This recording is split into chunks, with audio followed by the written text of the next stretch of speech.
एकादशीची कथा।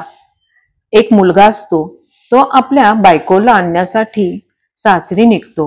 वाटेत त्याला एक गाय चिखलात अडकलेली दिसते। ती गाय त्या मुलाकडे मदतीसाठी विनवणी करते, परंतु तो मुलगा त्याचे कपडे खराब होतील म्हणून चिखलातील गायीला मदत करत नाही।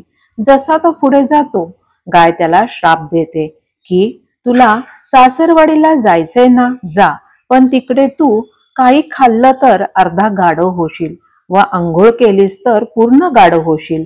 तो निघून जातो। सासरवाडीला तो काही खात नाही व अंघोळही करत नाही। त्याच्या अशा वागण्यामुळे सासरची माणसे विचारात पडतात व त्याची बायको त्याला विचारते की तुम्ही काही का खात नाही व अंघोळ सुद्धा केली नाही। त्यावर त्या मुलाने त्याच्या बायकोला झालेला सर्व प्रकार सांगितला। बायको त्याला म्हणते, घाबरू नका, तुम्ही निवांत जेवून घ्या व अंघोळ करून घ्या। बायकोच्या आश्वासनावर तो अंघोळ करतो व जेवून घेतो। पुढच्या क्षणाला तो पूर्ण गाढव होऊन जातो।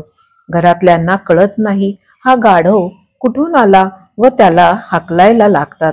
तेव्हाच त्याची बायको सर्व परिस्थिती खरी खरी सांगते आणि घरातील लोक मुलीची पाठवणी त्या गाढवाबरोबर रडत रडत करतात।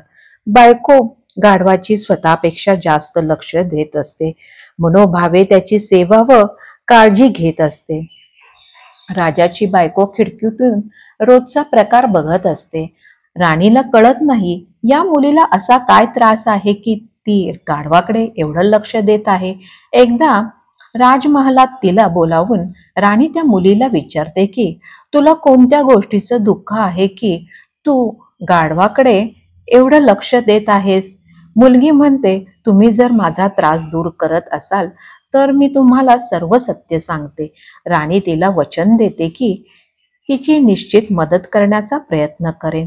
ती राणीला गायीचा श्राप व घडलेला सर्व प्रकार सांगते आणि राणीला मदतीसाठी विनवणी करते।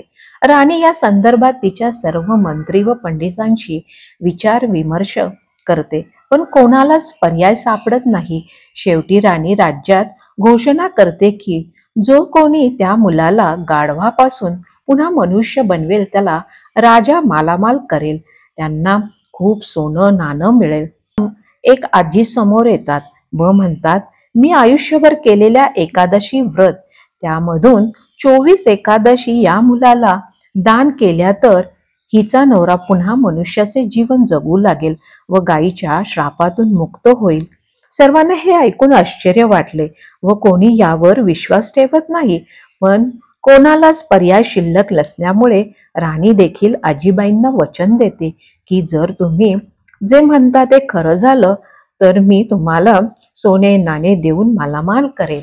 आजीबाई वचन देतात। 24 एकादशी दान करण्याचा संकल्प घेतात। त्या क्षणी तो मुलगा गाढवापासून पुन्हा मनुष्य रूपात येतो। त्याला गायीच्या श्रापातून मुक्ती मिळते। हे आहे एकादशीचे महात्म्य।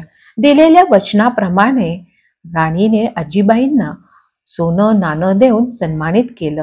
त्या दिवशी राजा राणी राज्यात घोषणा करतात, प्रत्येकाने 1, 2, 6, 12, 24 अशा जमतील तशा एकादशी आपल्या जीवनात कराव्यात।